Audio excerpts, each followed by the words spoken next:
शाबाश, very good, thank you thank you. कैसा रहा कल आपका एक्सपीरियंस?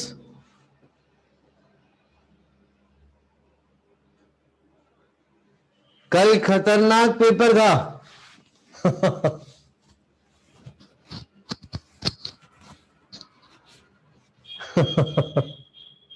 हाँ, फिजिक्स टफ था।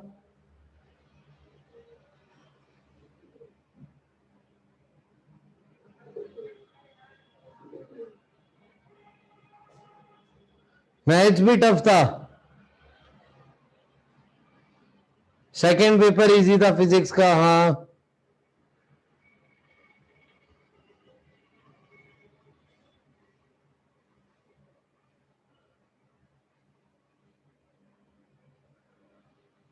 केमिस्ट्री सिंपल था। इरोडो के सवाल आए थे। अरे वाह, वेरी गुड। एक बच्चा बोल रहे हैं 60+ आ रहे फिजिक्स में। शाबाश शाबाश। हाँ, 6 आवर्स कैसे पेपर देना है वो समझ गया बच्चों को। बहुत बढ़िया।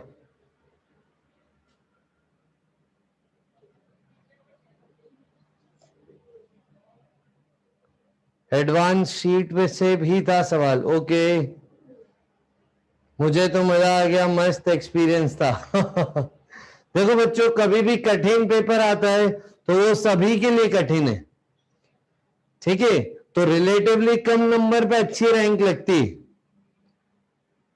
समझ गए? तो पेपर कठिन होता है तो अपनों को पेपर में डिस्टर्ब नहीं होना है, फ्रस्ट्रेट नहीं होना है।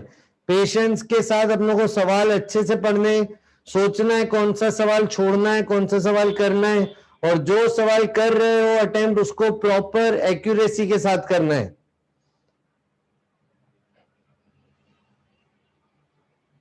प्रैक्टिकल क्वेश्चंस अच्छे थे। पेपर 1 फिजिक्स का कठिन था। हाँ, करेक्ट करेक्ट। तो आओ आगे बढ़ते हैं, क्लास को आगे बढ़ाते हैं। आइए अब थोड़ी सी प्लानिंग कर लें। इस हफ्ते हम सेंटर ऑफ मास कंप्लीट करेंगे और रोटेशनल चालू करेंगे।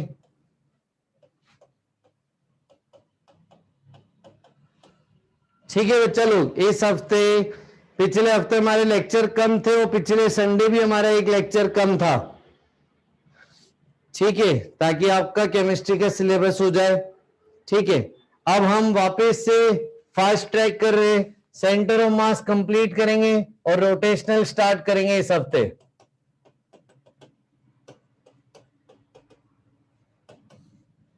ठीक है बच्चों, आओ। और इस संडे आपकी क्लास है 9 से 1।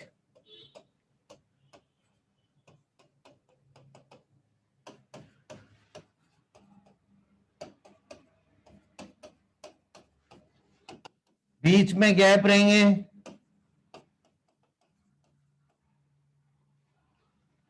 ठीक है, लिख लीजिए, इस संडे आप लोगों की क्लास है 9 से 1। संडे धमाका, यस।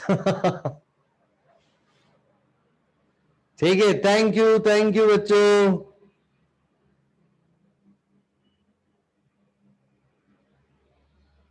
शाबाश, आइए आगे चल रहे हैं। नेक्स्ट,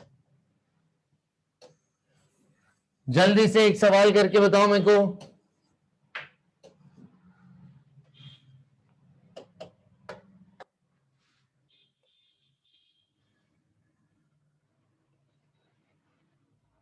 एक वेज है कैपिटल एम मास का, इसके ऊपर एक स्मॉल एम ब्लॉक रखा है।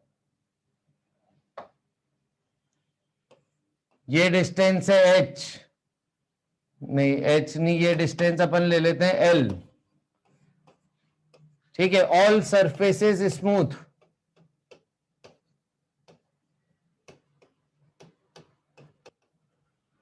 ठीक है, सब कुछ स्मूथ है। इस पार्टिकल को रेस्ट से रिलीज कर दिया है, तो जैसे जैसे ये नीचे गिरेगा, ये वेज क्या होगा, पीछे जाएगा।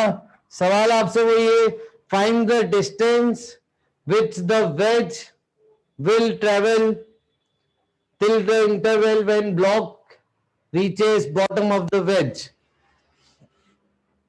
कल वाले क्वेश्चन जैसा ही है।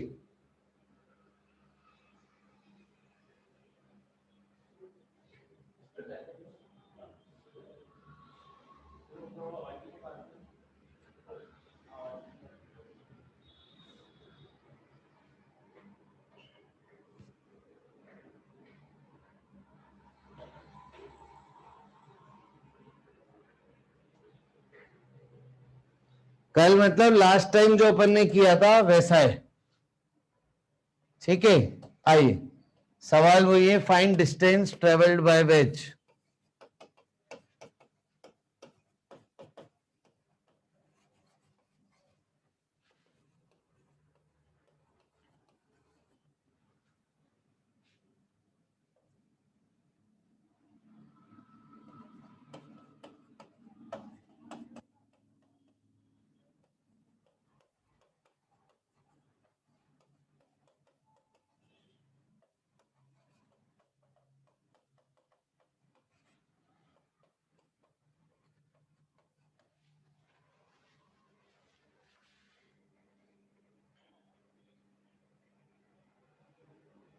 आ जाओ, अभी इस पे आ जाओ, देखते हैं। काव्यांश बिल्कुल मैं करता हूं, इधर आ जाओ।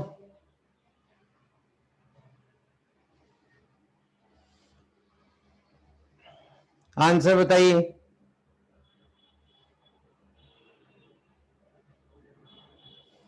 नहीं बेटा, ये सेंटर ऑफ मास का सवाल है कविश। सही है ऋतुराज।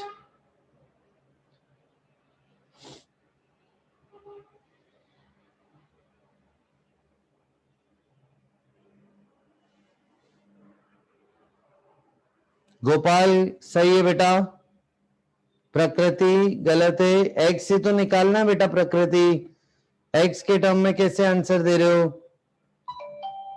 असित यादव गलत है बेटा। आदित्य यादव गलत है। श्रवण गलत है। ध्रुव शर्मा का सही है।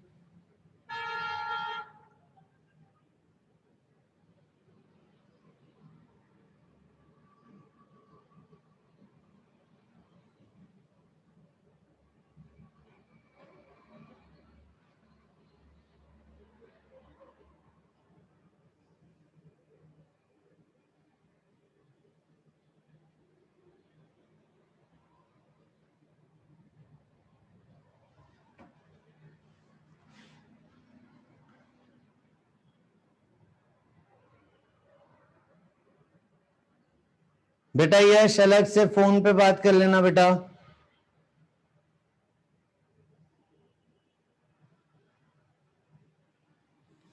आ जाओ। अच्छा एक बात बताओ, पिछली बार हमने क्लास में ये वाला सवाल किया था, कैपिटल एम एल लेंथ और स्मॉल एम यहां से स्टार्ट होके यहां तक जा रहा था, करेक्ट? याद है ना लास्ट क्लास का सवाल? तो मेरे को बताओ इन दोनों सवाल में क्या अंतर है, दोनों सवाल में क्या डिफरेंस है? अभी इंक्लाइंड आ गया है, शेप अलग हो गया है, इंक्लिनेशन का, वर्टिकल मोशन भी है। Very good Siddharth. अच्छा मैं अगर आपको बोलूं कि जो चाहिए हमें उसके रिस्पेक्ट में देखें तो कोई डिफरेंस ही नहीं। आई, आप मेरे को बताओ एक्सटर्नल फोर्स क्या है पूरे सिस्टम पे? एक्सटर्नल फोर्स क्या है?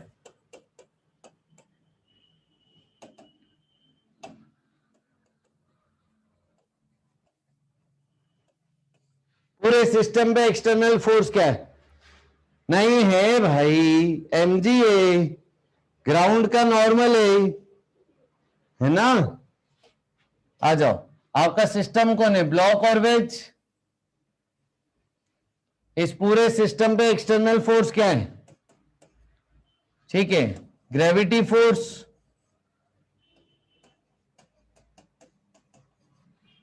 और नॉर्मल रिएक्शन बाय ग्राउंड। ठीक है, अब देखो ये मास नीचे आ रहा है, तो नेट में ग्रेविटी ज्यादा है क्योंकि सिस्टम पे मास नीचे आ रहा है, ठीक है, तो सेंटर ऑफ मास भी नीचे आएगा, यानी centre of mass Y direction में तो चला, but no external force in X direction.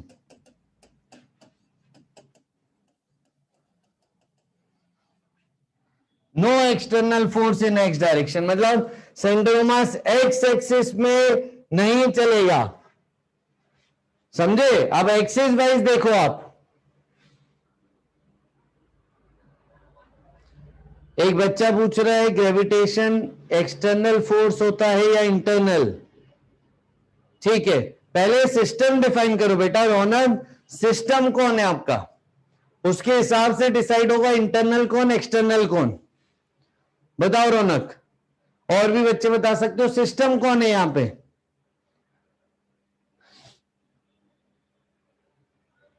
Veg है और ब्लॉक है, बिल्कुल है ना, बिल्कुल, दोनों ब्लॉक एक वेज, ये सिस्टम है। तो भाई अर्थ लगा रही है ना एमजी, अर्थ सिस्टम का हिस्सा नहीं हुई ना, तो अर्थ की जो ग्रेविटी है वो एक्सटर्नल हो गया ना फोर्स, समझे रौनक? हाँ शाबाश, वेरी गुड। तो वाई डायरेक्शन में है, ठीक है, तो वाई डायरेक्शन में सेंटर ऑफ मास नीचे आएगा, लेकिन एक्स डायरेक्शन में कोई एक्सटर्नल फोर्स नहीं है, तो एक्स डायरेक्शन में सेंटर ऑफ मास कहीं नहीं जाएगा।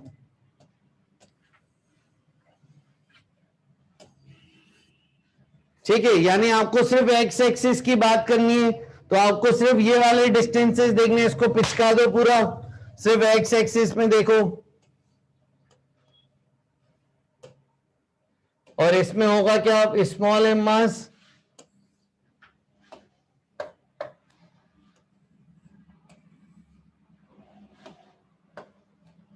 इस एंड से इस एंड आ गया है,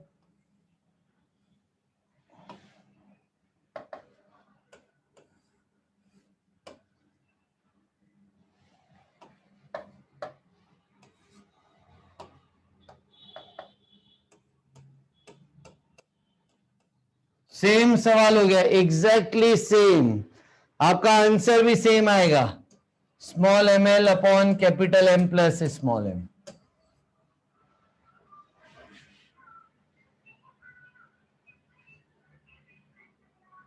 हाँ अनिरुद्ध, सिस्टम के लिए बेटा,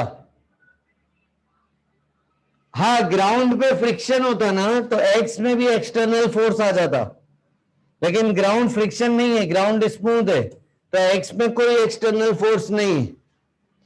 ग्राउंड में अगर फ्रिक्शन होता तो एक्स में भी एक्सटर्नल फोर्सेस आ जाते, ठीक है, बाकी सारी वर्किंग हमने कल ही कर रखी थी, ठीक है, आ जाओ।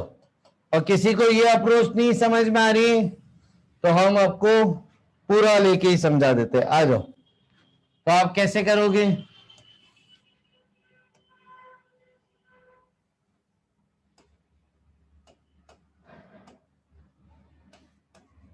इनिशियल कोऑर्डिनेट लिखो सेंटर ऑफ मास का, X coordinate initial centre of mass का क्या लिखोगे, small M into L plus capital M into, इसका सेंटर ऑफ मास कहां माने बताओ, इसका सेंटर ऑफ मास कहां माने, है ना, वैसे तो यूनिफॉर्म है तो सेंट्रॉइड पे होगा, तो अभी निकालने की जरूरत नहीं, वो कैंसिल हो जाएगा। मान लो इसका सेंटर ऑफ मास यहां पे, कुछ यहां से एक्स नॉट डिस्टेंस पे, एक्स नॉट इसलिए मान लो कैंसिल हो जाएगा, उसका काम नहीं आना है, और x coordinate final of centre of मास क्या होगा, आप इसको एक्स आगे खिसका दीजिए,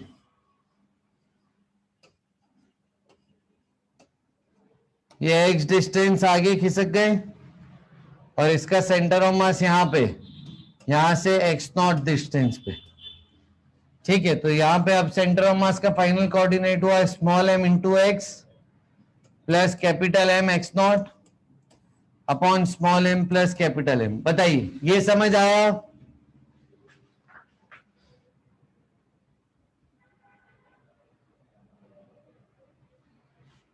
बेटा हर्ष यार कोऑर्डिनेट तो लिखते आने चाहिए ना। आ जाओ, इसका कोऑर्डिनेट क्या होगा? एक्स कोऑर्डिनेट लिख रहे हैं ना, इसका एक्स कोऑर्डिनेट क्या होगा? ये डिस्टेंस एल ही तो है।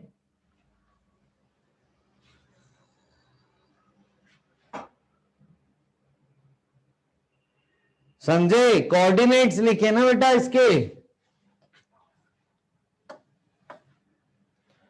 बच्चे इसका कोऑर्डिनेट नहीं लिख पा रहे हैं। स्मॉल एम का एक्स कोऑर्डिनेट क्या होगा? स्मॉल एम इंटू एल ही तो लिखा है, सही तो लिखा है। ये डिस्टेंस कितनी डिस्टेंस पे है ओरिजिन से? एल डिस्टेंस पे। ये कोऑर्डिनेट एक्स कोऑर्डिनेट एल होगा ना इसका। समझे? ठीक है। और यहां पे एक्स फाइनल क्या होगा? एक्स फाइनल यहां पे क्या होगा? एम इंटू एक्स नॉट, और उसका एक्स प्लस एक्स नॉट हो गया ना। तो कैपिटल एम इंटू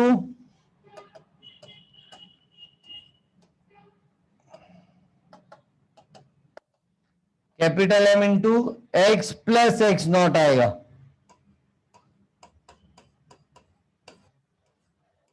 ठीक है।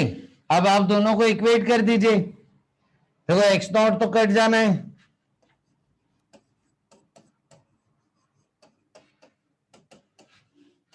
डिनोमिनेटर भी कट जाएगा पूरा।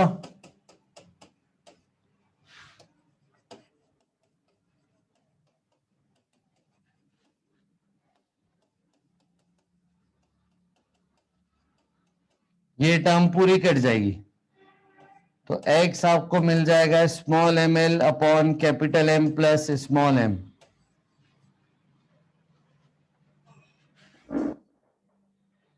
ठीक है। अगर इसमें फ्रिक्शन होता तो ये सवाल अलग होता बेटा खुशाग, तब ये नहीं पूछते। आया समझ में? आया? कोऑर्डिनेट्स लिखे और फिर आपने उसको बराबर कर दिए। डन? कोई डाउट? शाबाश। यानी एक्स एक्सिस में ये कहना चाह रहा हूं, एक्स एक्सिस के टर्म्स में, ठीक है, जो हमने सैटरडे को किया था सवाल और ये वाला सवाल दोनों सेम है।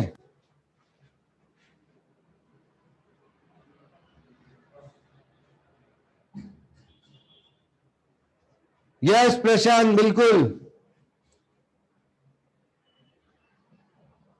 शाबाश। चलो आ जाओ, आगे चल रहे हैं नेक्स्ट। ठीक है। अब देखो नेक्स्ट टाइप ऑफ प्रॉब्लम, देखो सवाल क्या है।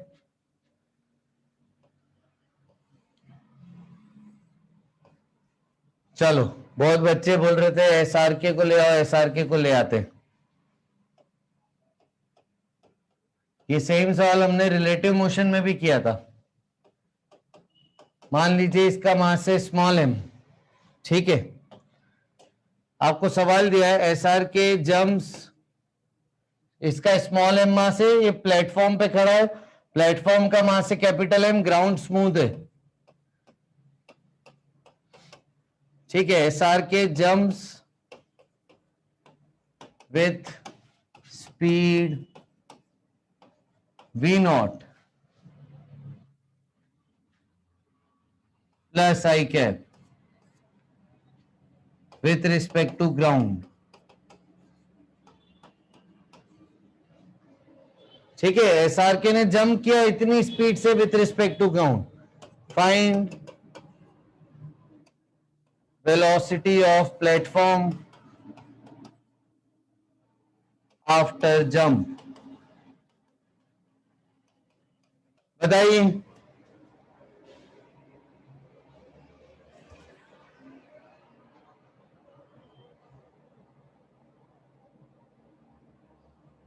आज एसआरके का बर्थडे क्या? नहीं बेटा, कुशाग्र मास अलग अलग है।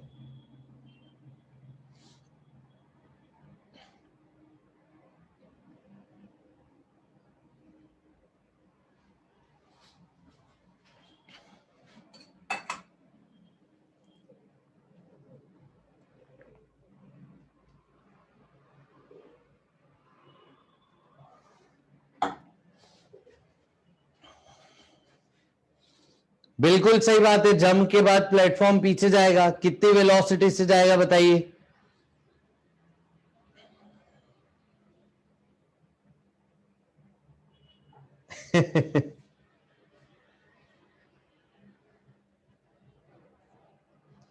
आई, शाबाश।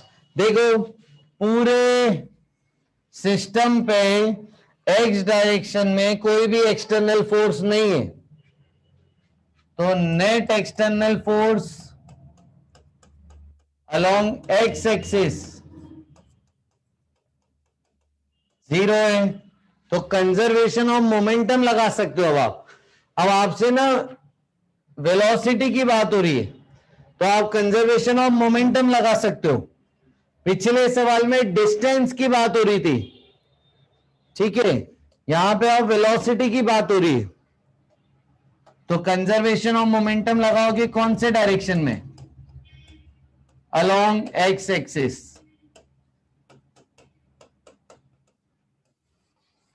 ठीक है, कंजर्वेशन ऑफ मोमेंटम भी एक्सिस वाइज लगाएंगे।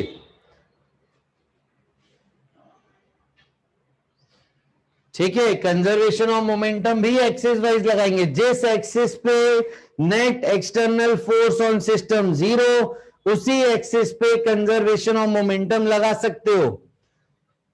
आइए, तो initial momentum equal to final momentum. Initial momentum था 0, फाइनल मोमेंटम के लिए डायग्राम कैसे बनाओगे आप? फाइनली आप डायग्राम बनाओ, कैपिटल एम, ये एस आर के, इसका मास स्मॉल एम और स्पीड वी नॉट, इसकी वेलोसिटी वी वेक्टर मान लेते हैं, तो equal to small M V not I cap plus capital M V vector, इधर उधर ले जाओ तो वेलोसिटी का उसका वेक्टर आ गया minus small M V not upon capital M I cap. Minus I cap आया मतलब पीछे जाएगा प्लेटफॉर्म, समझ गए? चलें आगे। ठीक है, ये तो आसान था, ये अपन ने पहले भी किया है। ठीक है, अब अगला सवाल देखो क्या है।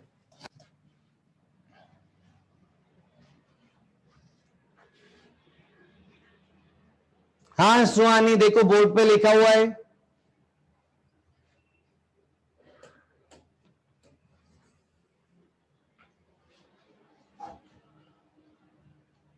आई, नेक्स्ट अगला सवाल देखो क्या है।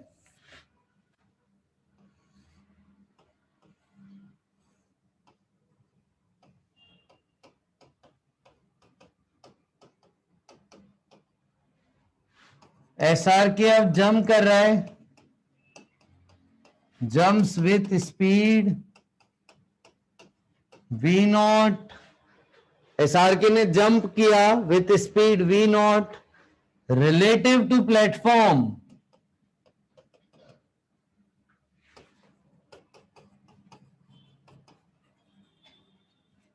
S R K jumps with speed we nought. अब जो स्पीड है बच्चों, ये रिलेटिव टू प्लेटफॉर्म है, इन फॉरवर्ड डायरेक्शन या फिर in positive x axis direction. अब बताओ, फाइंड वेलोसिटी ऑफ प्लेटफॉर्म। अब आंसर अलग आएगा, देखो समझो क्या चेंज हो गया है। Find velocity of platform after jump.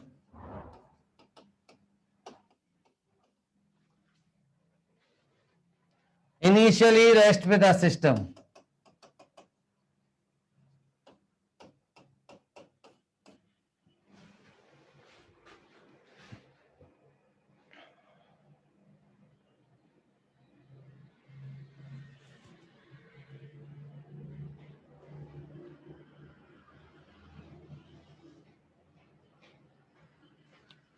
ठीक है, आप ऐसे भी लिख सकते हो, एचसीवी में एक दो सवाल में ऐसे भी लिखा हुआ है, relative to platform after jump.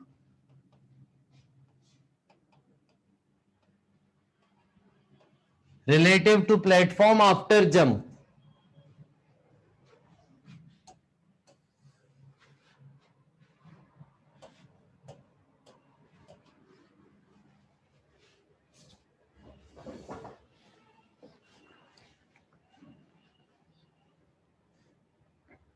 हाँ वैभव गोयल का सही है, यश का सही है। बुरानुद्दीन बेटा मास अलग अलग है, कैपिटल एम स्मॉल एम है मास, चिन्मय मास अलग अलग है।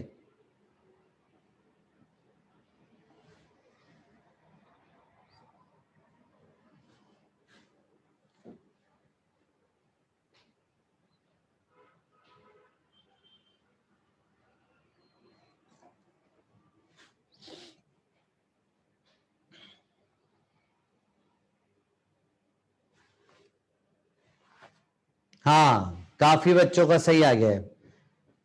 सुहानी, श्रवण, खुश, ऋतुराज, अमय, खुश नटानी, राघव कुमार झा, श्रेय अग्रवाल, गोपाल। हेरम बेटा माइनस नहीं आएगा, प्लस आएगा।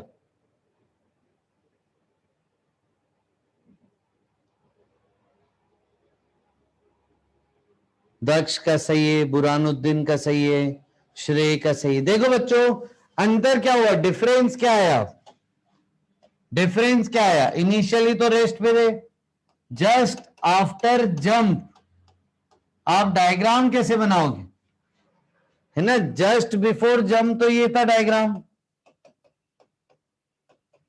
अब जस्ट आफ्टर जंप कैसे बनाओगे।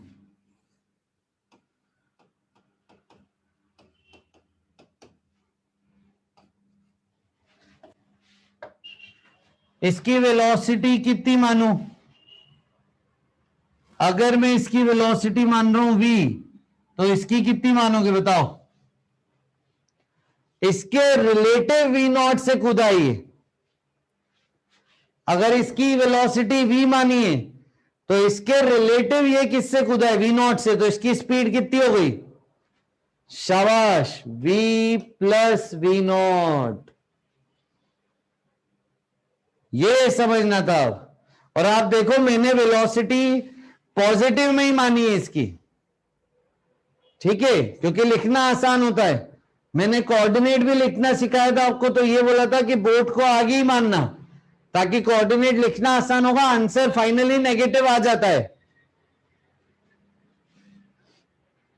ठीक है। तो रिलेटिव मतलब क्या, मतलब इस डायरेक्शन में कूदा है, इससे वी नॉट स्पीड ज्यादा से कूदा है, ठीक है। तो आप देखो conservation of momentum in X, final zero है, सॉरी इनिशियल जीरो था, और फाइनल है capital M V plus small M V plus we naught, है ना, वी नॉट गिवन है, आपको वी निकालना है।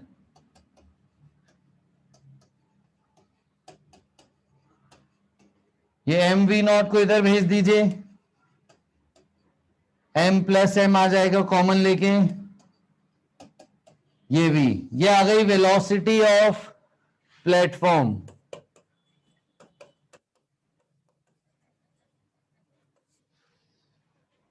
अगर आई कैप जे कैप में बोलोगे तो minus M V naught vector form में ये आ गए। समझे डिफरेंस, समझे दोनों सवाल में।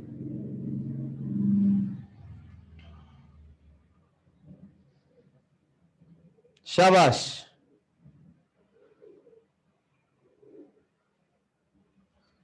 वेरी गुड, ठीक है। तो अब ध्यान रखना बच्चों, जो कंजर्वेशन ऑफ मोमेंटम लगाते हैं ये हम विथ रिस्पेक्ट टू ग्राउंड लगा रहे हैं, तो इसलिए वेलोसिटीज भी विथ रिस्पेक्ट टू ग्राउंड ली है अपन ने, ठीक है। और अगर आपको इसको वेक्टर फॉर्म में करना है तो ऐसे बहुत आसान हो गया, वेक्टर फॉर्म में करना है तो आप कैसे करोगे, देखो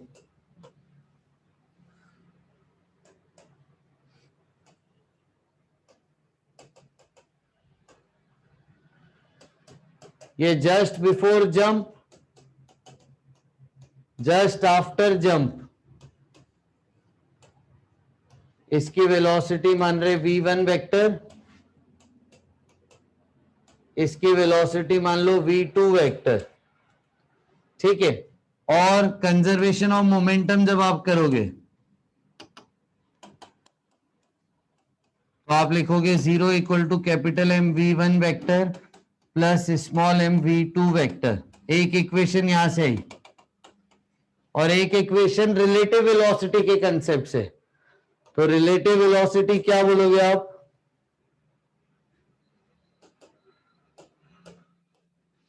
velocity of SRK with respect to platform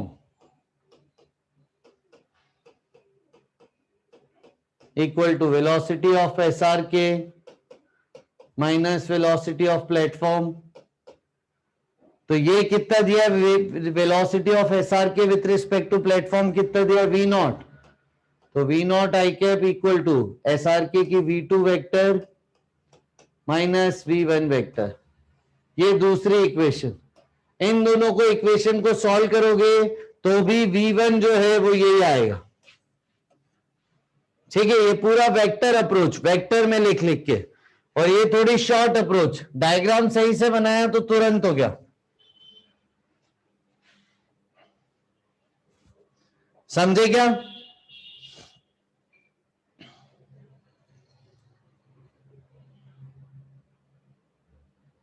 ये हो गई वेक्टर अप्रोच, है ना। आपने यहां पे इक्वेशंस बनाई, एक तो रिलेटिव वेलोसिटी की इक्वेशन बनाई और आपने यहां पे कंजर्वेशन ऑफ मोमेंटम की इक्वेशन बनाई, और V1 V2 को आपने फिर दो इक्वेशन सॉल्व करके निकाला। ठीक है, V1 आपसे पूछा था तो V1 आ जाएगा।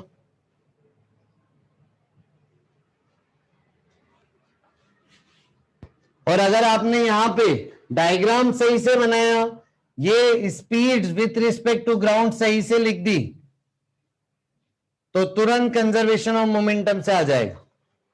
दोनों अप्रोच देखो, सीखो।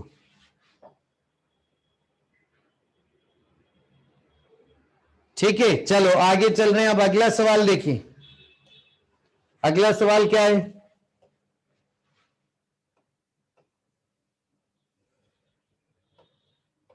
कैपिटल M मास का प्लेटफॉर्म है, ग्राउंड स्मूथ है,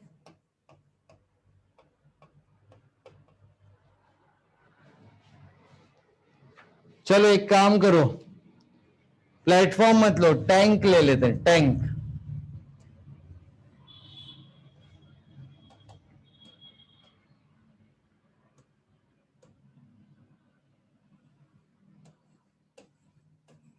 टैंक है, टैंक।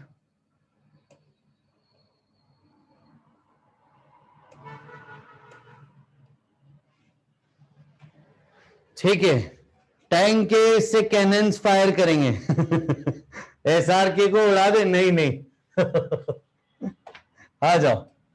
ठीक है, टोटल मास आपको गिवन है 200 स्मॉल m। इस पूरे सिस्टम का टोटल मास आपको गिवन है 200 स्मॉल m, इंक्लूडिंग कैनन्स। जितने भी कैनन्स है उनको इंक्लूड करके। ठीक है, और ईच, अंदर जो तोप के गोले हैं, each cannon has mass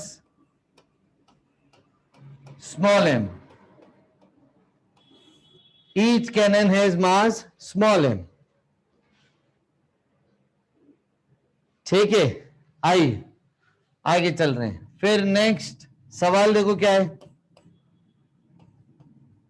cannons are fired with muzzle velocity V not.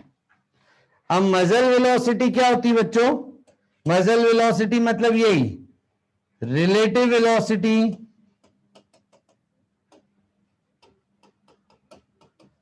Of bullet with respect to gun, या फिर of cannon with respect to tank.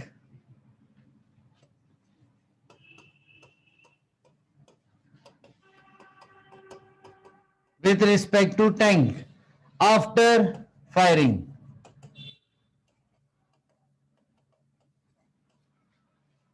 ठीक है, तो cannons are fired with muzzle velocity V naught. आपसे सवाल क्या पूछा है?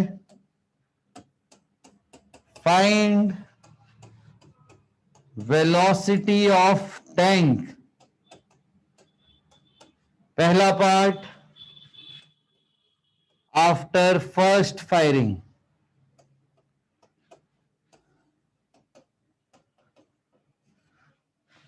ठीक है, पहली बार फायरिंग हुई है, उसके बाद क्या वेलोसिटी होगी टैंक की। दूसरा सवाल, पहली बार फायरिंग होने के बाद टैंक पीछे जाने लगा, फिर से फायरिंग करी, आफ्टर सेकेंड फायरिंग करी,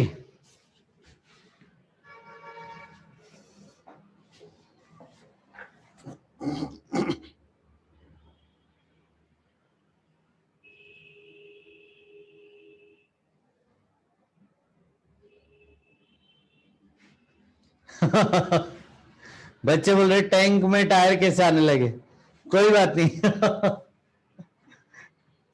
अलग ट्रेन अलग टैंक है अपनी।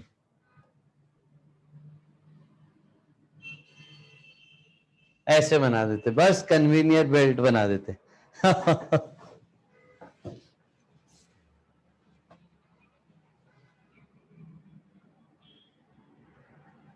हाँ बेटा, कैनन कम होते जाएंगे ना तो मास कम होते जाएगा, टोटल मास जो दिया था इंक्लूडिंग कैनन दिया है। सही है देविक, फर्स्ट पार्ट का आंसर सही है। वैभव सही है, नहीं अनीश गलत है। सही है चिन्मय, फर्स्ट पार्ट का आंसर सही आ रहा है। हाँ सही है ऋतुराज। वैभव गोयल नहीं, गलत है।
नहीं, सेकंड पार्ट में बहुत लोग गलतियां कर रहे हैं।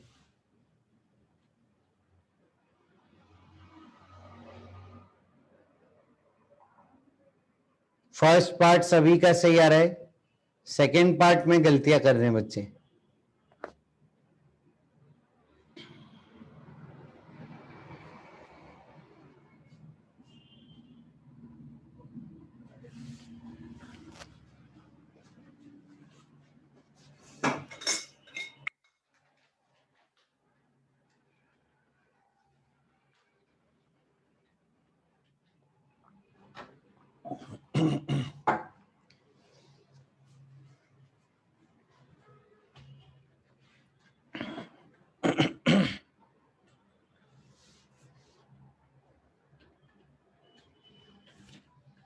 हाँ ऋतुराज, ऐसे ही आएगा आंसर। देखो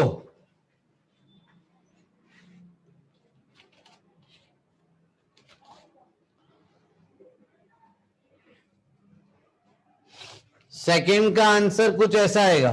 फर्स्ट पार्ट का आंसर है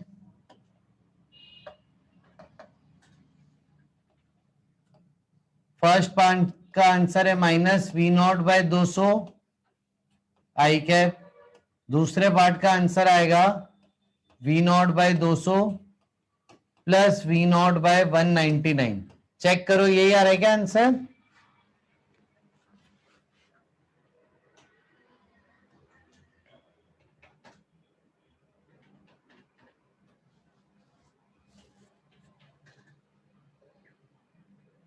ओके, खुश नटानी, वेरी गुड। चलो देखते हैं, है ना, 1 मिनट और हम दे रहे हैं।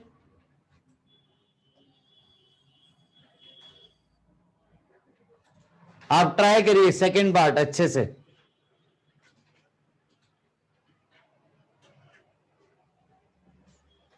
सेकंड पार्ट में मैं बता दूं, इनिशियल मोमेंटम 0 नहीं होगा।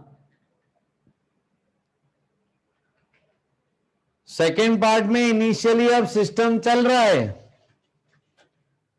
आप सिस्टम क्या मानते हो उस पर भी डिपेंडेंट है।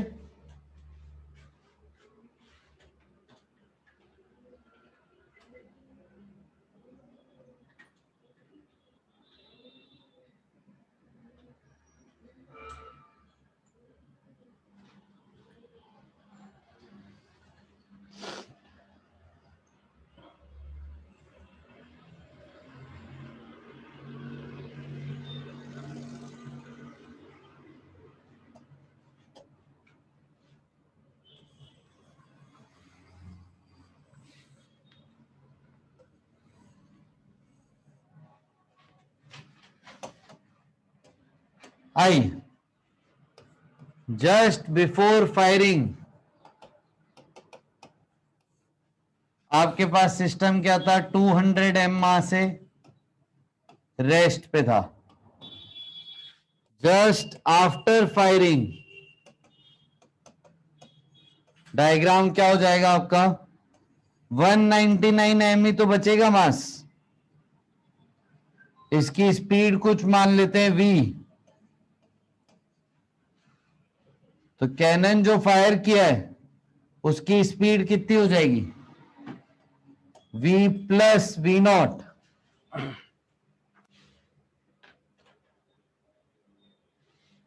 तो कंजर्वेशन ऑफ मोमेंटम क्या बताएगा आपको, इनिशियल मोमेंटम 0 था, final momentum 199 small m into V plus small m into V plus we naught. देखो क्या मिला,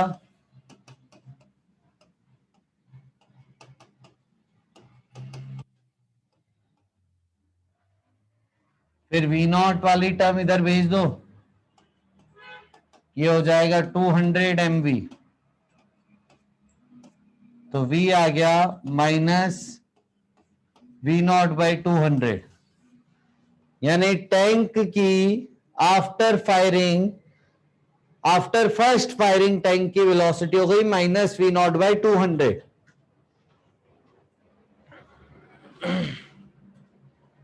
क्लियर है बच्चों यहां तक,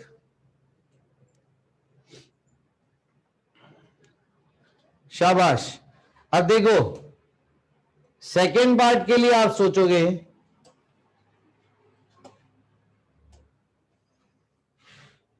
तो कैसे सोचोगे, सेकेंड फायरिंग से पहले अब टैंक मूविंग थी, तो just before second firing tank अब मूविंग थी,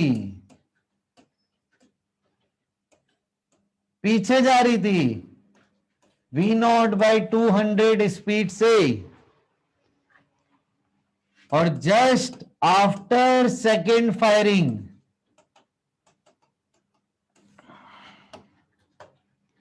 बताओ मास कितना रह जाएगा टैंक का, एक मास और कम हो गया तो 198 एम। और मैं डायग्राम कैसे बनाऊं, क्या मैं वापस से फाइनल डायग्राम ये बना दूं,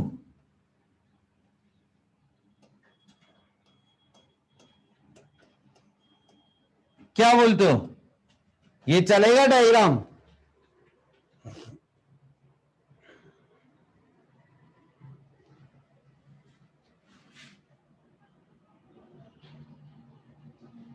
नहीं बोला तो था बेटा बुरहानुद्दीन, आफ्टर फर्स्ट फायरिंग फिर आफ्टर सेकेंड फायरिंग, मतलब फायरिंग एक हो गई उसके बाद ही दूसरी फायरिंग होगी, समझे बुरहानुद्दीन, ये बिल्कुल मान सकते हैं। बस ये वी नया मान लेते ना, वी इसको नया मान लेते, इसको वी डैश मान लेते, अगर आपने यहां पे v माना था तो यहां v डैश मान लो, अननोन है v डैश, बिल्कुल मान सकते हैं, बिल्कुल मान सकते हैं, क्योंकि v अपने आप नेगेटिव आ जाएगा ना। अब करो,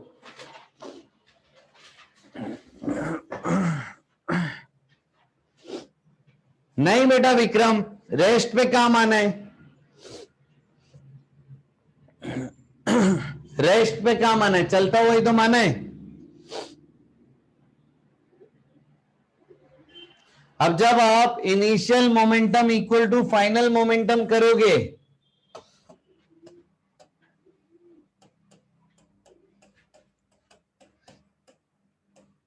तो इनिशियल मोमेंटम आएगा अब mass into velocity minus I cap में, और फाइनल मोमेंटम लिखो, फाइनल मोमेंटम क्या लिखोगे, 198 m v dash plus m v dash plus v naught. अब इधर उधर लेके आओ, v डैश निकालो, एलसीएम मत लेना, जैसा जो है वैसे ही रहने देना।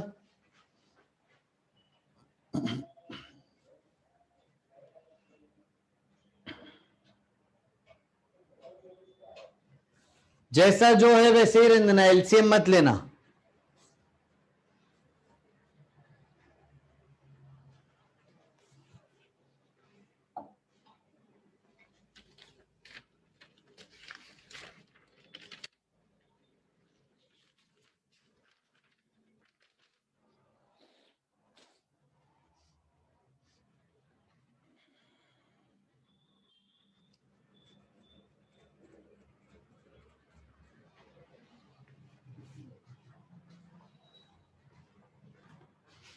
पीयूष जी पानी पानी बोल दीजिए।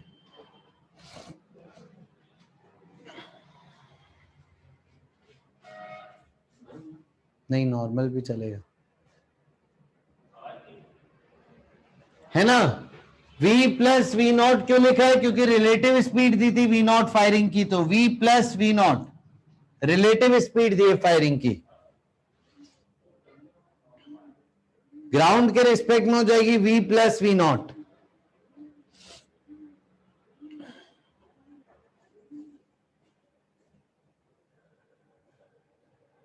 आ गया आंसर, देखो कैसे।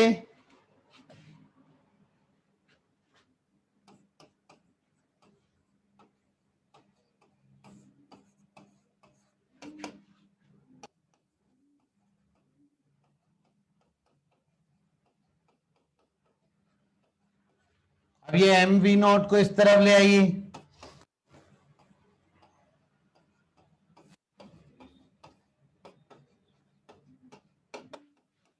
ये दोनों ऐड हो जाएंगी टर्म्स।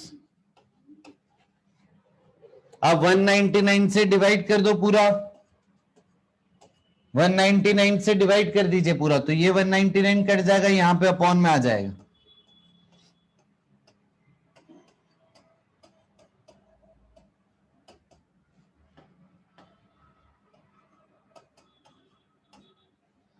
बताइए आया समझ में।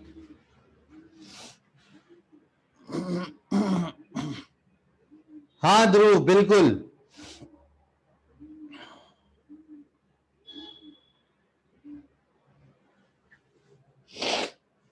बेटा प्रशांत टैंक का भी मास होगा ना कुछ, और यहां से देखो एक पैटर्न बन रहा है, यहां से एक पैटर्न बन रहा है, क्या आप लोग गैस कर पाओगे थर्ड फायरिंग के बाद वेलोसिटी क्या होगी।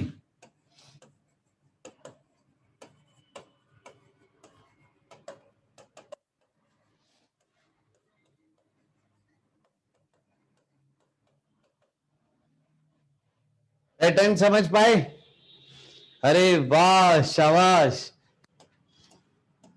वी नॉट बाय 200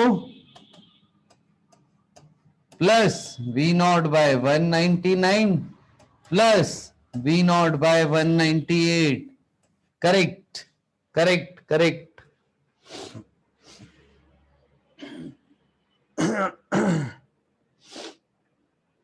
अगले में प्लस V0/197 ऐड हो जाएगा। शाबाश, समझ गए पैटर्न। चले आगे, सवाल दूं मैं इसमें एक।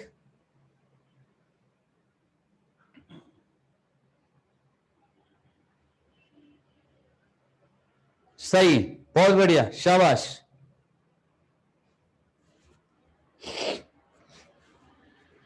हाँ, हर फायरिंग के बाद टैंक की स्पीड बढ़ेगी ना। एक बार फायरिंग हुई, टैंक को धक्का लगा, टैंक स्पीड से गई, फिर से फायरिंग हुई, फिर से धक्का लगा, फिर से फायरिंग हुई, फिर से धक्का लगा, तो हर फायरिंग के बाद स्पीड बढ़ती जाएगी टैंक की।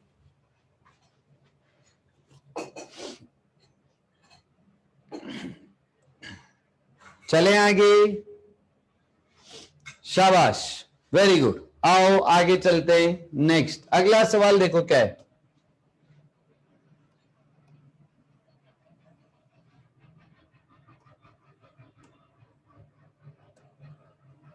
एक प्लेटफॉर्म है बेटा 8 m मास का, स्मूथ जमीन पे रखा है।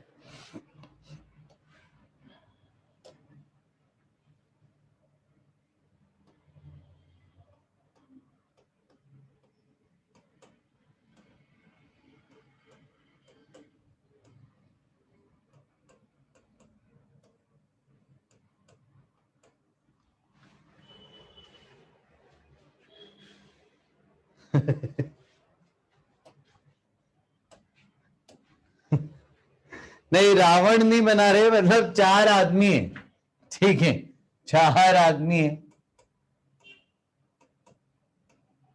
प्लेटफॉर्म के ऊपर, ठीक है, चारों का मास है m, तो टोटल मास सिस्टम को हो गया 12 m,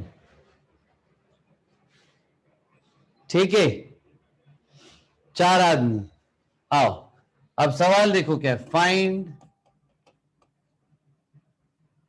velocity of platform.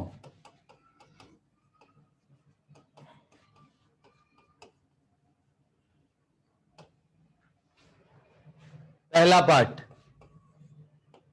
If all 4 men jumps simultaneously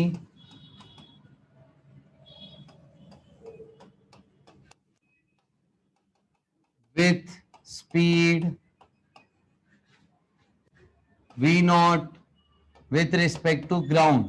अच्छा, जब कुछ भी नहीं दिया हो, है ना, जैसे जे कि कूद गए स्पीड v0 से, बस यानी वो अंडरस्टूड है कि विथ रिस्पेक्ट टू ग्राउंड है। जब भी किसी के रिस्पेक्ट में नहीं दिया होता है, इसका मतलब ग्राउंड के रिस्पेक्ट में, with speed v0 in forward direction.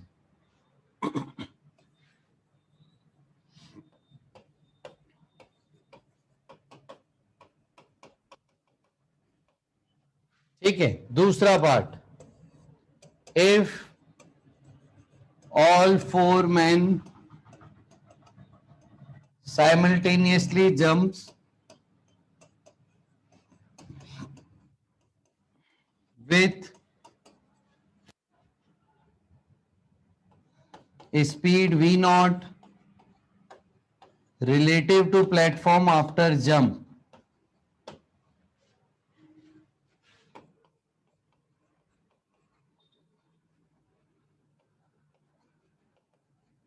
ये मजल वेलोसिटी जैसा है, रिलेटिव स्पीड v0 से कूदे और चारों एक साथ कूदे। तीसरा केस, इफ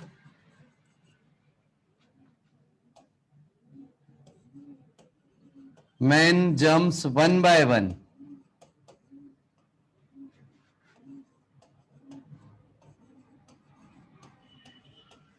चारों एक साथ कूद जाना, मतलब पहले चारों थे फिर चारों कूद गए, ठीक है, अब 1 by 1 एक कूदा कुछ स्पीड आ गई, फिर एक और कूदा फिर कुछ स्पीड आ गई, फिर एक और कूदा, फिर स्पीड, फिर एक और कूदा, फिर स्पीड, एक एक करके कूद रहे हैं।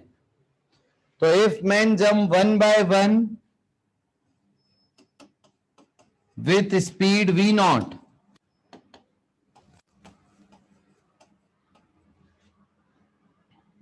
with respect to ground the speed,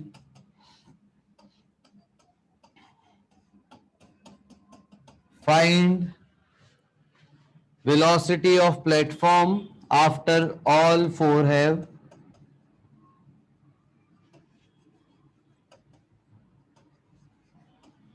have jumped.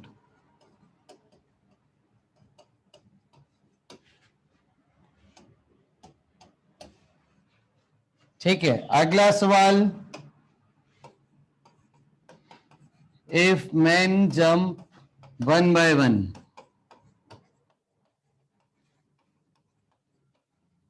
with speed v naught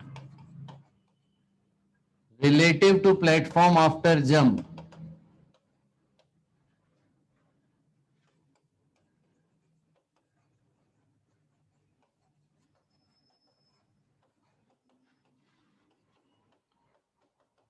find velocity of platform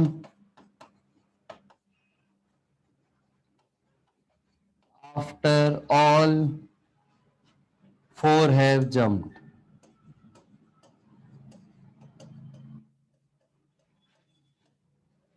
चारों पार्ट में आपको डिटेल एनालिसिस हो जाएगा हर चीज का। होमवर्क के ये नेक्स्ट क्लास में डिस्कस करेंगे।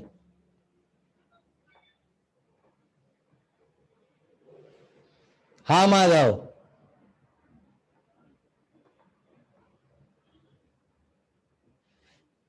ठीक है, होमवर्क के जल्दी से लिख लो चारों पार्ट।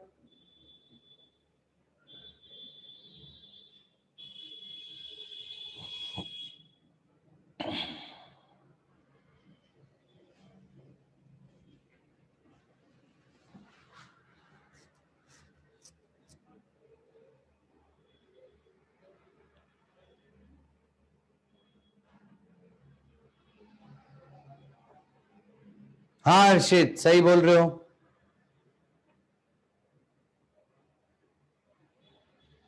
ठीक है, एक बार फिर से देख लीजिए सवाल।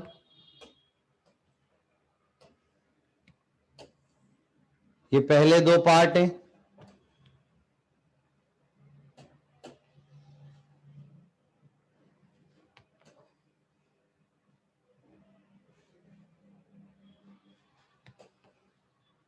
और ये थर्ड फोर्थ। चलो आगे चल रहे हैं। हाँ प्रकृति, सही बोल रहे हो।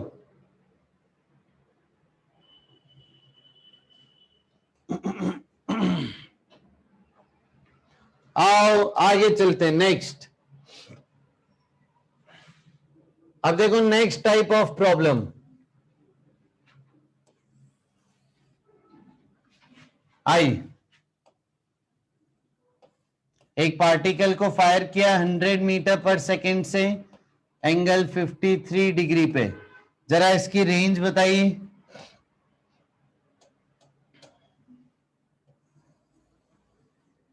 जरा इसकी रेंज बताइए कितनी आ रही है।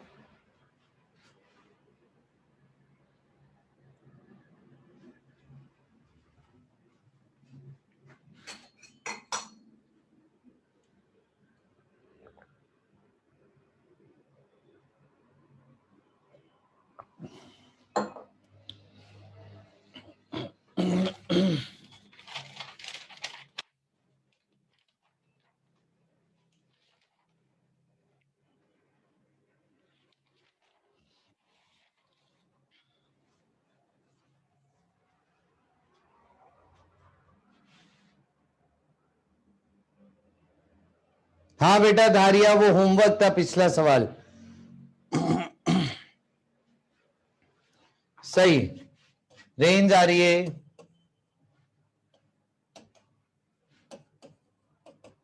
U square sine 2 theta by g, लेकिन साइन 53 ने, इसको आप ऐसे लिख सकते हो, u square 2 sine theta cos theta by g, यानी 100 का स्क्वायर इंटू 2 4/5 इंटू 3/5 अपॉन 10, कितनी आ रही है बच्चों ये?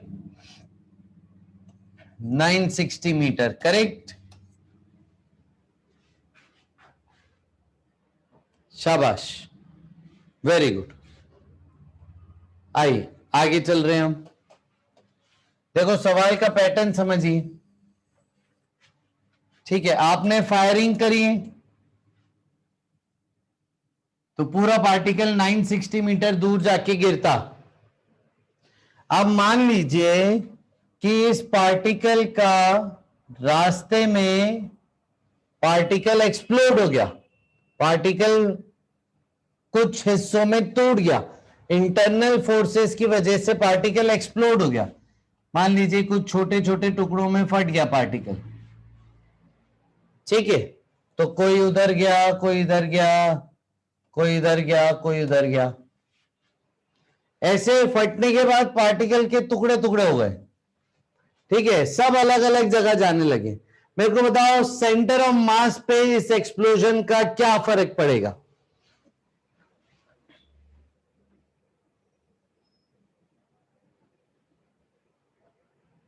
वेरी गुड, इंटरनल फोर्सेस के कारण एक्सप्लोजन हुआ है, यानी सेंटर ऑफ मास के पाथ पे कोई फर्क नहीं पड़ेगा।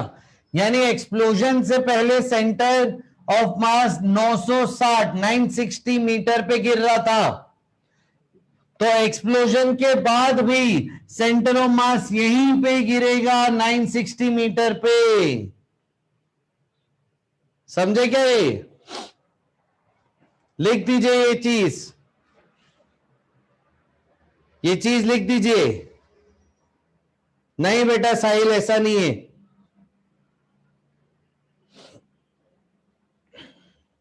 ठीक है, ए सिचुएशन एक्सप्लेन कर दीजिए कि particle explodes in the path. फिर आगे लिखिए, ठीक है। Explosion is occurring due to internal forces. Explosion is occurring due to internal forces, and internal forces will not disturb the path of center of mass.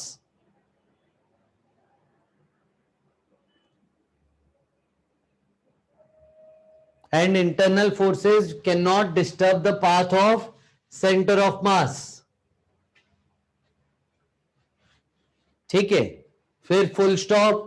Before explosion, center of mass was falling at 960 meter.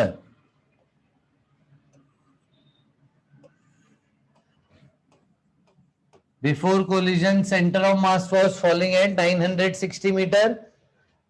Collision बोल रहा हूं, sorry. Before explosion, center of mass was falling at 960 meter. After explosion also it will fall at the same place.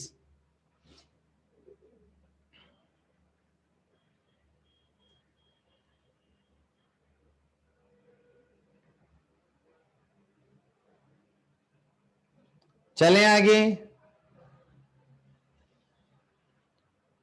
खुद सोचो बेटा, अंशुल सोच सकते हो तुम, टेंशन मत लो, खुद सोचो। आई चलो, अब अगली चीज मैं आपसे पूछ रहा हूं, क्या यहां पे कंजर्वेशन ऑफ मोमेंटम लगा सकते हो आप? जस्ट बिफोर एक्सप्लोजन पार्टिकल एक ही था, किसी स्पीड से जा रहा होगा, और जस्ट आफ्टर एक्सप्लोजन क्या आप कंजर्वेशन ऑफ मोमेंटम लगा सकते हो?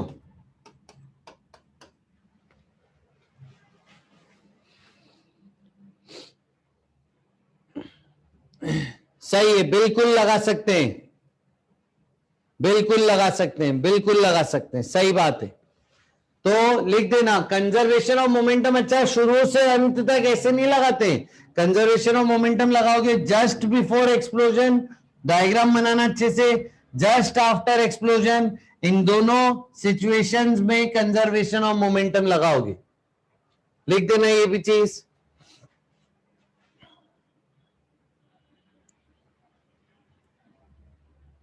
हाँ, ये कोलिजन में भी डिस्कस किया था, बिल्कुल हर्ष। सिर्फ एक्स एक्सिस में तो लगाएंगे ही, ठीक है। और मैंने एक और चीज बोली थी कि एमजी को कोलिजन के दौरान निग्लेक्ट कर सकते हैं, एमजी के इंपल्स को। उसी तरीके से एक्सप्लोजन में भी आप एमजी के इंपल्स को निग्लेक्ट कर सकते हो, ठीक है, ड्यूरिंग कोलिजन या फिर ड्यूरिंग एक्सप्लोजन।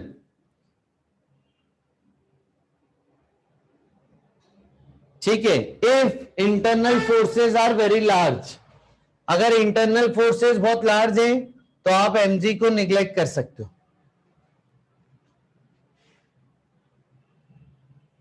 चले आगे चलें। चलो एक सवाल कर रहे हैं। हाँ, मतलब इंटरनल फोर्सेस अगर इंपल्सिव हैं, ठीक है, कोलिजन या एक्सप्लोजन में टाइम कम लग रहा है, तो एमजी के इंपल्स को निग्लेक्ट कर सकते हैं। और जनरली होता ही ऐसा, इंटरनल फोर्सेस ज्यादा होते हैं इसीलिए एक्सप्लोजन हो रहा है, इंपल्सिव होते हैं और टाइम कम रहता है। आओ अब अगला सवाल देखो क्या है। सवाल देखो क्या है। एक पार्टिकल को आपने 100 मीटर पर सेकेंड 53 डिग्री पे फायर किया है। Particle explodes at highest point of path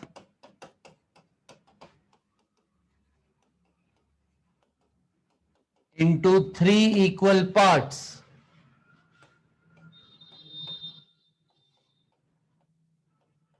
Into 3 equal parts. तो ये पार्टिकल 3 इक्वल पार्ट्स में एक्सप्लोड हो गया।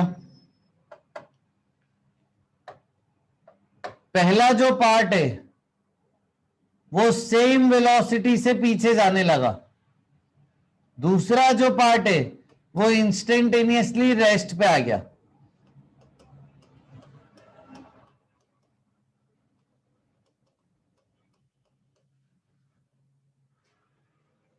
ठीक है, first particle returns back along the path with same speed.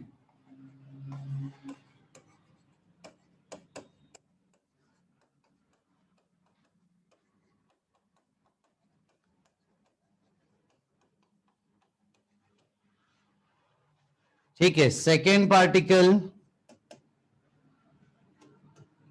comes या फिर second particle instantaneously comes at rest, second particle comes at rest,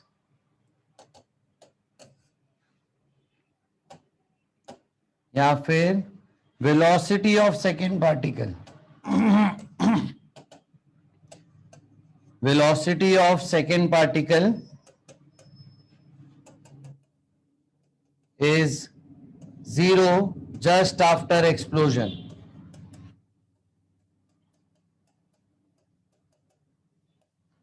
ठीक है, चलो बताओ पहला पार्टिकल कहां जाके गिरेगा।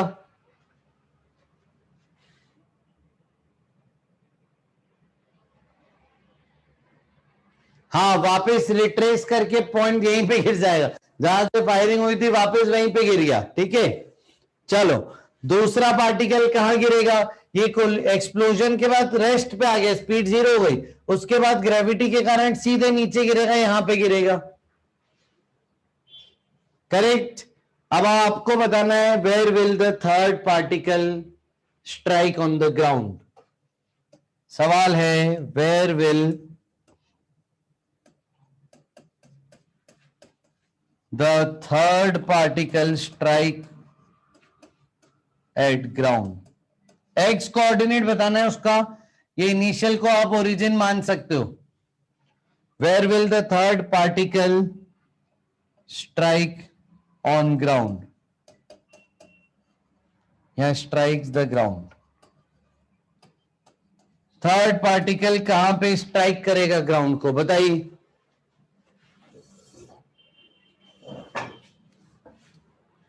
नहीं बेटा, सेंटर ऑफ मास 960 पे गिरेगा ना.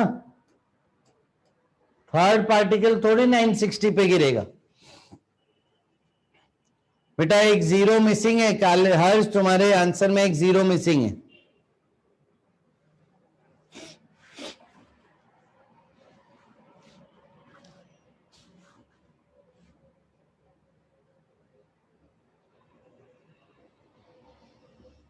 थोड़ा सा मिसिंग है रितु तुम्हारे आंसर में. सिद्धार्थ अग्रवाल सही है बेटा आंसर.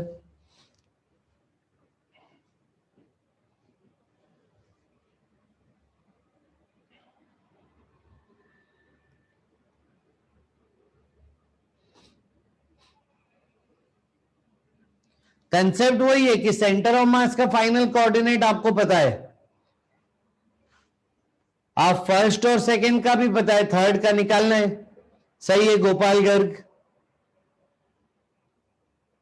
बुरहानुद्दीन सही है. माधव का सही है. हाँ हर्ष आप सही है. ऋतुराज सही है. अब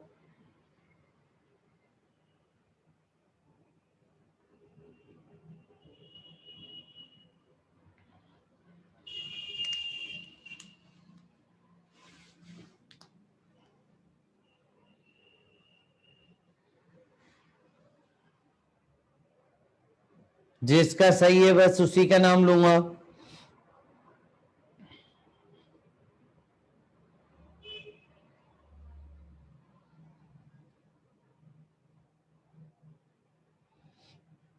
कविश का सही है.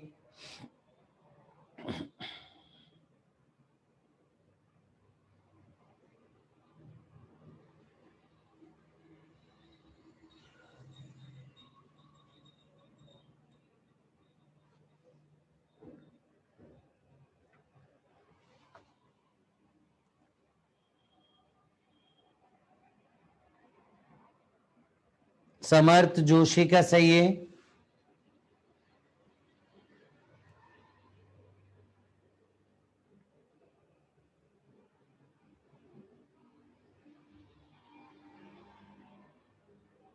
हाँ सेंटर ऑफ मास का फाइनल कोऑर्डिनेट वही रहेगा. रूशी का सही है. तो आप m1 x1 m2 x2 m3 x3 upon m1 plus m2 plus m3 करिए. अस्तित्व का सही है. श्रवण का सही है.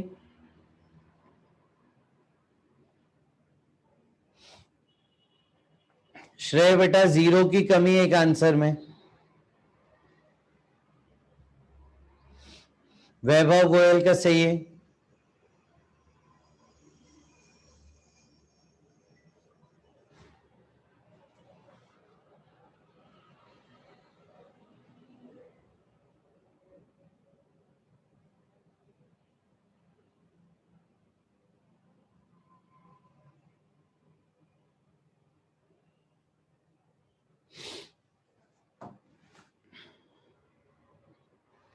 कुशाग्र गुप्ता का सही है. अंशुल चावला का सही है. 2400 आंसर आ रहा है. सही सहज. कैसे करेंगे देखो.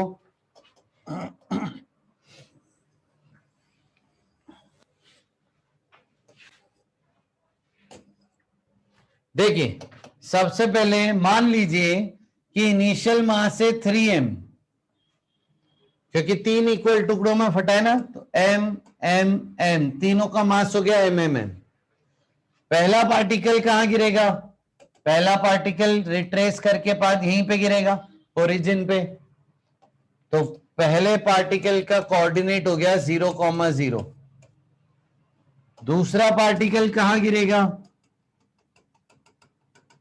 यहां पे रेंज के हाफ में, यानी सेकेंड पार्टिकल का कोऑर्डिनेट हो गया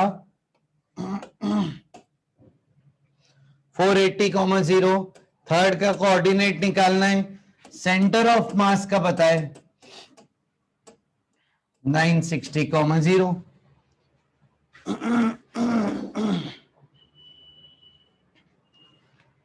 आइए नेक्स्ट कैसे करेंगे, small m into small m into 0 plus small m into 480 plus तीसरे का पता नहीं उसको x मान लेते अपॉन m प्लस m, इसको इक्वेट कर दीजिए 960 से, आंसर आ जाएगा। ठीक है, आपको क्या मिल रहा है, देखो आपको मिलेगा 480 plus x upon 3, m cut जाएगा इक्वल टू 960। करो तो 960 इंटू 3 कितना आ रहा है,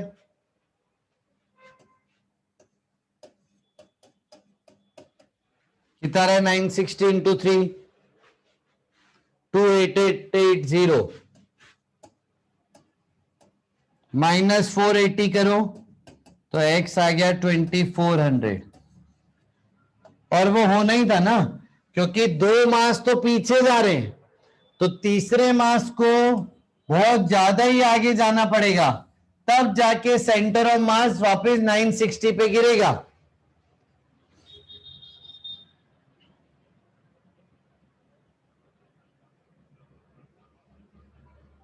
समझ गए?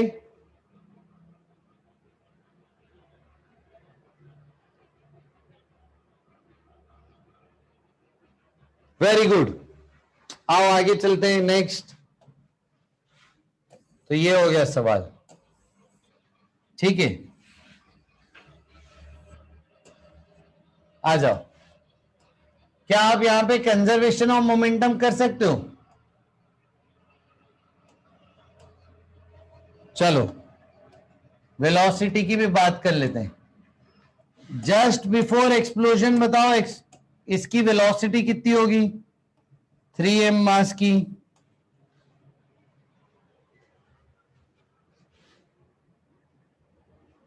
100 cos 53, करेक्ट, हाईएस्ट पॉइंट पे स्पीड होती है 100 cos 53। जस्ट आफ्टर एक्सप्लोजन, पहले की पता है, दूसरे की पता है, तीसरे की निकालो। Find velocity of third particle. पहला सेम स्पीड से, इतनी स्पीड से वापस जा रहा है, दूसरा रेस्ट पे आ गया, तीसरे की स्पीड बताइए।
करेक्ट, आ जाओ। तो 100 cos 53 कितना हो गया 60। तो पहले पार्टिकल की स्पीड है पीछे की तरफ 60, दूसरा पार्टिकल रेस्ट पे आए जस्ट आफ्टर एक्सप्लोजन, इसकी निकालनी है। तो कंजर्वेशन ऑफ मोमेंटम आप कर सकते हो 3m into 60 equal to m into -60 plus m into 0 plus m into v। तो ये हो गया 4 इंटू 60, 240 आ रहेगा।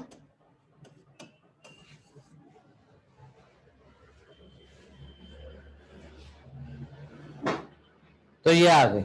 समझ गए? कोई डाउट किसी को?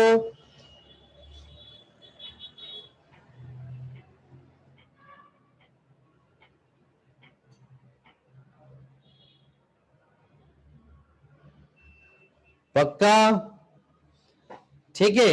आप चाहते ना तो ये सवाल ऐसे भी कर सकते थे, जैसे एक दो बच्चे बोल रहे हैं हमने ऐसे ही किया सर, कि बच्चों ने पार्टिकल की स्पीड निकाली 240 मीटर पर सेकेंड। ठीक है, आधा टाइम बीत चुका है, आधा टाइम और लगेगा, और फिर यहां से उन्होंने डिस्टेंस निकाला, कितने डिस्टेंस पे गिरा, और फिर उसमें 480 ऐड किया ओरिजिन से, फिर फाइनल डिस्टेंस निकाला। ये भी कर सकते, कोई दिक्कत नहीं, बट ये बड़ा तरीका है।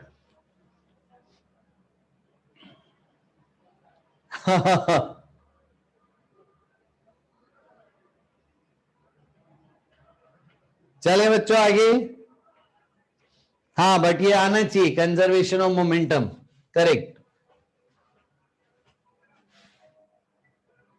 शाबाश। चलो अब आपका होमवर्क क्या है, देखो आज आपको क्या करना है।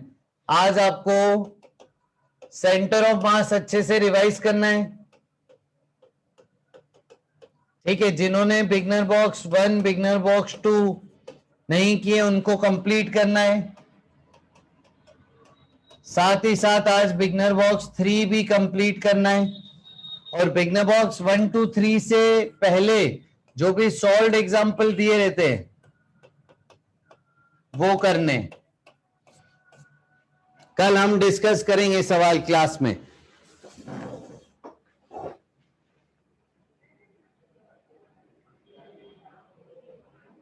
ठीक है, तो अभी के लिए इतना ही बच्चों, आप लोग मीटिंग लीव कर सकते हो, ये आपका होमवर्क है, नेक्स्ट क्लास में हम डिस्कस करेंगे।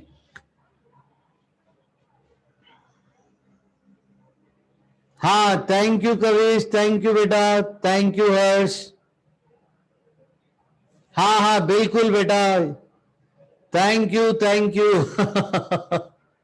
हाँ, रैप सॉन्ग कभी और जब मिलेंगे आमने सामने तब। Thank you, bye bye.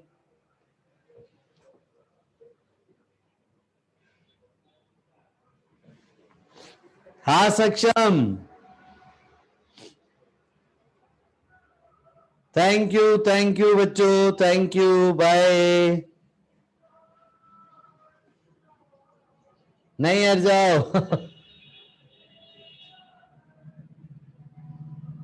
Thank you बच्चों, बाय।